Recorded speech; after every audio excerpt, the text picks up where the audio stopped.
Welcome to episode number 50, the big 50 for the Inside Job Boards and Recruitment Marketplaces podcast. I am your co-host, Stephen Rothberg. I'm the founder of College Recruiter. We believe that every student and recent graduate deserves a great career and that it should be easy and efficient for employers to hire them. I am joined, well, not here today. You'll have to tell the viewers where you are, but by my co-host. I'm Peter Zollman of the AIM Group. We do business intelligence and consulting with job boards and recruitment marketplaces. And I'm sitting in Brooklyn overlooking fall colors in the background. And you can't quite see it, but I can very clearly see the Empire State Building and the two gantries of the Domino Sugar Factory and the brand new Domino Sugar building, which is 100 years old, but they completely gutted it and rebuilt it, is over my right shoulder. And we're going to talk today about a Brazen acquisition.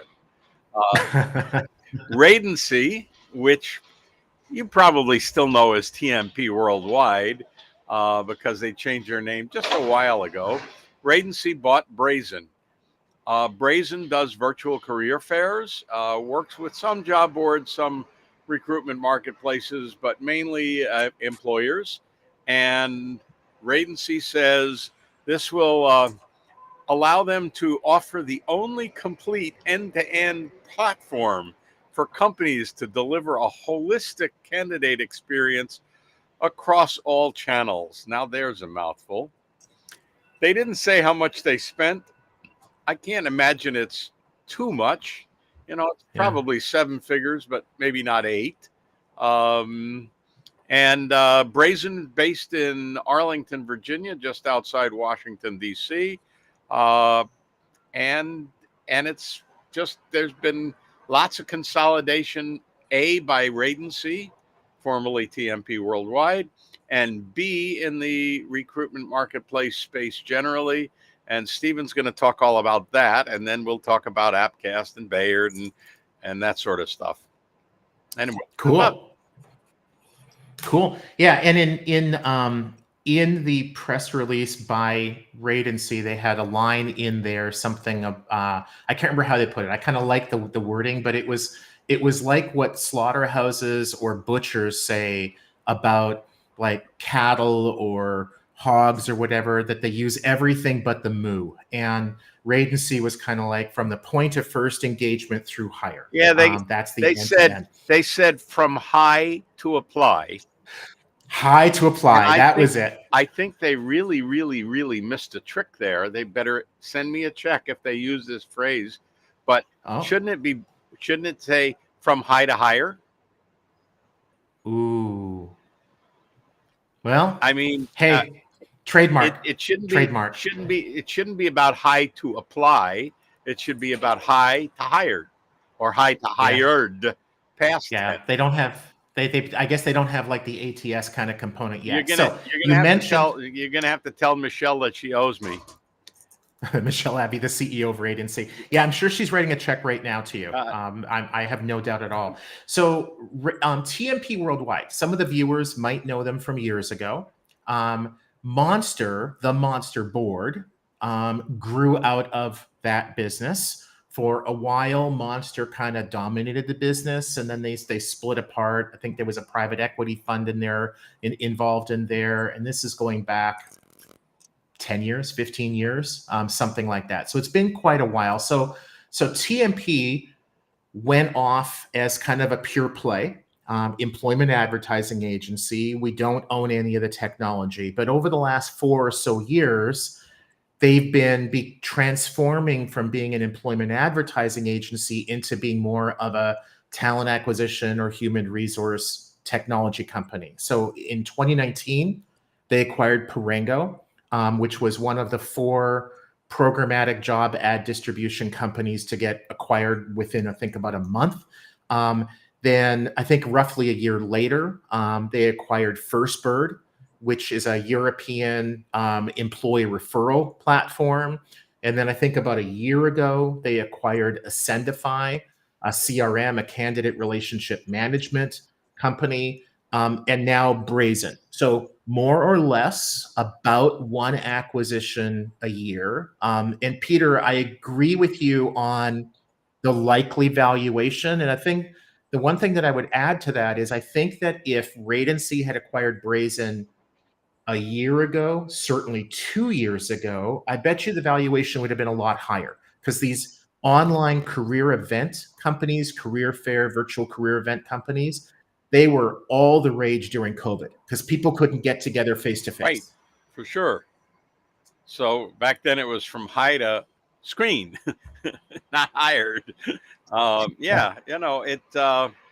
Look, valuations go up, they go down, they go sideways, and people decide this is the right time to sell or this is the right time to buy. They come make an offer.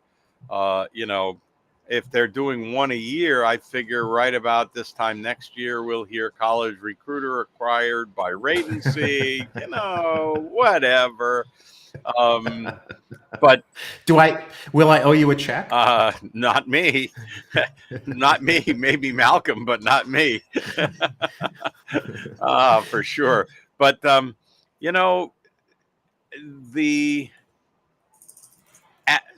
recruitment advertising business has changed radically. It used to be design an ad, put it in the paper. And that's not so long ago. I mean, you talked about the Monster Board. It was 25 years ago that it was the Monster Board. Andy McKelvey, who later nearly went to jail, came out of the Yellow Pages advertising industry. TMP worldwide stood for, if I'm not mistaken, telephone marketing programs. And TMP was a Yellow Pages ad agency that then moved into recruitment ads and then moved into the Monster Board, then bought Monster as a URL and turned it into the #1 job board until Matt Ferguson and Career Builder overtook them. Right. And then Matt Ferguson and Career Builder overtook them and eventually indeed overtook them all. And Monster sold to the Dutch company. Randstad. Yeah. Randstad. Yes, Randstad in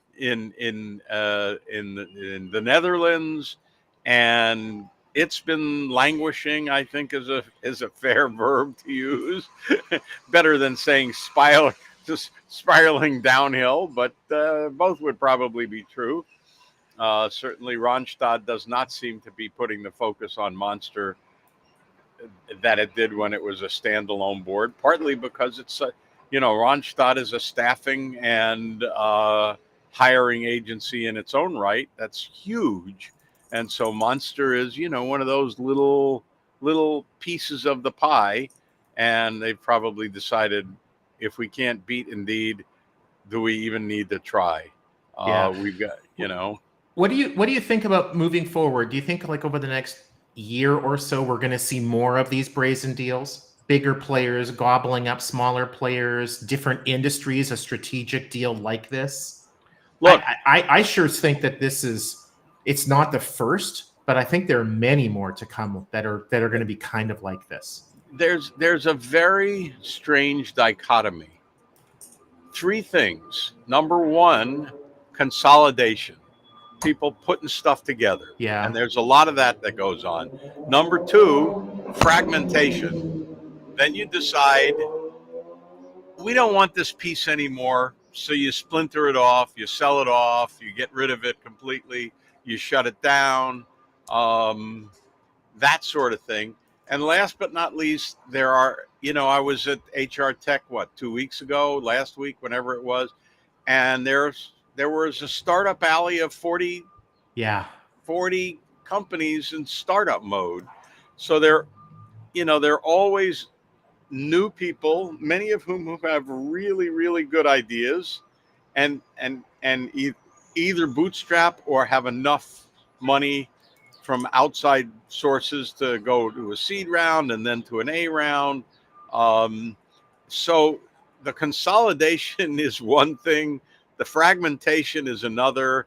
I mean, we keep seeing companies in the marketplace field selling off and spinning off companies. We saw that last week with the real estate sites, and we keep seeing it. So it's a never ending dance. Some consolidation, some fragmentation, and lots of startups. Some of them pretty good, some of them pretty interesting, and probably will go on forever until we retire and then everything stops, or who knows. Well, speaking of everything stopping, it's great that there are deals like this. It gives people like you and me something to talk about and to keep us quasi-employed. But all good things must come to an end. So thank you for jumping on with me, taking time away from your family, sharing the beautiful views of the East River and Manhattan behind you. And look forward to seeing you on the next episode. And now I'm going to go inside and play with grandson number 3. So Awesome. That's the true joy. Have a good one, Mr. Steven. Thank you very much. Cheers, my friend.